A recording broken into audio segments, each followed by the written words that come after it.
আজকে আবার একটা নতুন ভিডিও নিয়ে আপনাদের সামনে হাজির হলাম। আজকে আমাদের ইউনিভার্সিটিতে ফাইনাল এক্সাম ছিল, তো এই জন্য আমি আমার বাসা থেকে চলে আসলাম আমার বন্ধু হাবিবের বাসা। কারণ ওর বাসা ইউনিভার্সিটির কাছে থাকার কারণে এখান থেকে যেতে আমাদের কোনো প্রবলেম হবে না। তো আমাদের একটু কাজ ছিল ইউনিভার্সিটিতে, এই জন্য আমরা আগেই বাসা থেকে বের হয়ে গেছি। তো পান্থপথ সিগনালে এসে আমরা একটু জ্যামের কারণে আটকে পড়লাম। তো পার হওয়ার পরে দেখি আমাদের দুইটা মেয়ে বন্ধু নাবা আর সুরাইয়া এখানে দাঁড়ায় আছে। তো ওদের সাথে কথা বলতে বলতে আমরা ইউনিভার্সিটির দিকে যাচ্ছিলাম। তো ওরা আস্ক করতেছিল যে আমরা কোনো কপি নিয়ে আসছি নাকি, ওরা আমাদের সাথে বসে এক্সাম দিবে। তো আমরা বলতেছিলাম যে না, আমরা ভালো স্টুডেন্ট, আমরা কপি করব না। তো ওদের সাথে কথা বলতে বলতে আমরা ইউনিভার্সিটির সামনে চলে আসছি। আসার পরে ইউনিভার্সিটির একটা পিচু নিলাম। হাবিব তো এখানে হাসতেছে, ও বলতেছে যে ও কিছুই পারে না, ও নাকি আমার পিছনে বসবে। আমরা সোনারগাঁও ইউনিভার্সিটিতে থার্ড ইয়ারে পড়াশোনা করছি এবার। তো ইউনিভার্সিটির ভিতরে গেলাম, যাওয়ার পরে দেখলাম পরিবেশটা অনেক সুন্দর। ইউনিভার্সিটির নিচে একদম গ্রাউন্ড ফ্লোরটা অনেক ভালো লাগে আমাদের কাছে, অনেক সুন্দরভাবে পরিপাটি করে এখানে সুন্দর করে সাজিয়ে রেখেছে।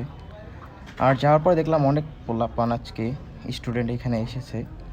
নর্মাল ডেতে এইখানে এত স্টুডেন্ট থাকে না, পরীক্ষার সময় সবাই একসাথে আসে, এই জন্য অনেক স্টুডেন্ট দেখা যায়। তো জামিলের সাথে দেখা হলো, জামিলের গার্লফ্রেন্ড জায়েদও বসা ছিল এখানে, ওদেরকে একটু ভিডিও করে নিলাম। আর প্রাইভেট ইউনিভার্সিটির কথা কী বলবো ভাই, প্যারা। আমরা পারমিশন নিতে আসছি, আসার পরে স্যার দুপুরে লাঞ্চ করতেছিল। তো উনি আমাদেরকে 10 মিনিটের কথা বলে এখানে আধা ঘন্টা দাঁড় করে রাখছে, তারপরে ওনার খাওয়া শেষ হয় না, তারপরে আবার বলে 20 মিনিট পরে আসা। এই ভাই প্যারা। আমাদের বন্ধু হাসান চলে আসছে, ও ভুক্তভোগী, ওরও পারমিশন নিতে হবে এক্সামের জন্য। ভাই প্রাইভেট ইউনিভার্সিটিতে পড়লে প্যারাই হচ্ছে একটা, যে আপনার হচ্ছে কিছুদিন পরে পরে টাকা পেমেন্ট করা লাগবে। এই আর কি বলবো ভাই, জীবনটাই পুরো শেষ। তো পারমিশন নেওয়ার পরে আমরা বের হলাম কিছু খাওয়ার জন্য। সকালবেলা যেহেতু আমরা নাস্তা খাইনি, তো নাস্তা খেতে এসে দেখি যে আমাদের মোটি বন্ধু এখানে দাঁড়ায় আছে, আয়েশা। ও দিন দিন মোটা হয়ে যাচ্ছে, গরুর ওষুধ খায়। এখানে রিয়াদও ছিল, রিয়াদ কি হাসি দিচ্ছিল, ভালো লাগতেছিল ওদের সাথে অনেকদিন পরে দেখা হওয়ার পরে। এখানে আমাদের সব ছেলে বন্ধুরা ছিল, এখানেই আমরা ম্যাক্সিমাম সময় আড্ডা দিই ইউনিভার্সিটিতে। তো হাবিব তো আজকে পুরো হাসতে হাসতে শেষ হয়ে যাচ্ছিল, ব্লগে আসবে এই জন্য। কী বলবো আর, এখানে ইউনিভার্সিটির ভিতরে এসে দেখি যে নয়ন হচ্ছে যে ইনোভেটিভ ছেলে, ও ক্লাস করে না কিন্তু অলওয়েজ ভালো মার্ক তুলে। কী আর বলবো ওর কথা, ও হচ্ছে যে ভালো, অনেক ভালো একটা ছেলে। তো আমরা এখানে সিরিয়াল দিয়ে দাঁড়ায় ছিলাম, কারণ হচ্ছে যে কখন আমরা ভিতরে যাব, যে সবার পেছনের সিটটা দখল করব। তো আমরা দাঁড়ায় থাকার পরে দেখলাম যে জামিলের গার্লফ্রেন্ড চলে আসছে এখানে, যায় তো ওকে নিয়ে একটু মজা নিচ্ছিল। তো মজা নিতে নিতে আমরা এখানে দাঁড়ায় ছিলাম, অনেক মজা করলাম। জায়েদ আবার জিম করে তো বডি দেখাচ্ছিল। তো বলতে বলতে আমরা ক্লাসে এসে বসে বললাম। তো হাবিবকে দিয়েছিলাম একটা ভিডিও করার জন্য, ভিডিও করার আগেই ম্যাম ক্লাসে চলে আসলো।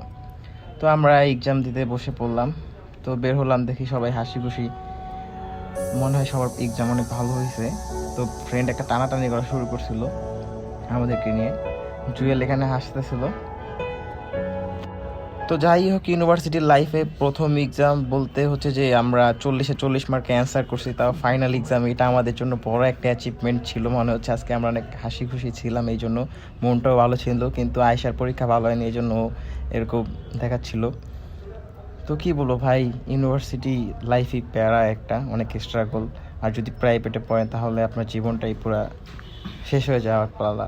আর প্রাইভেট ইউনিভার্সিটিতে আপনার নিয়মিত ক্লাস করতে হবে, প্রেজেন্টেশন, অ্যাসাইনমেন্ট, এগুলোর উপর মার্ক আছে, না হলে আপনি ভালো রেজাল্ট করতে পারবেন না। তো এক্সাম শেষে আমরা আবার ওই গলিতে চলে আসলাম ইউনিভার্সিটির পাশে, এসে একটু চা পানি খেয়ে তারপরে হচ্ছে বাসায় চলে যাওয়ার প্ল্যান করতেছিলাম। তো সবাই মিলে একটু এখানে আড্ডা দিয়ে সময় কাটালাম। এই ইউনিভার্সিটির লাইফে ফার্স্ট টাইম হচ্ছে আমাদের ভালো একটা এক্সাম গেছে, এই জন্য একটু আমরা ফুরফুরা মেজাজে একটা ভিডিও করে নিলাম, যে সবার সাথে শেয়ার করি। আমাদের বন্ধু নবিতা, ওর সাথে দেখা হয়ে গেলো, অনেক ডিপ্রেসড আছে, ওর গার্লফ্রেন্ড নাকি ওর সাথে ডুয়েল করছে।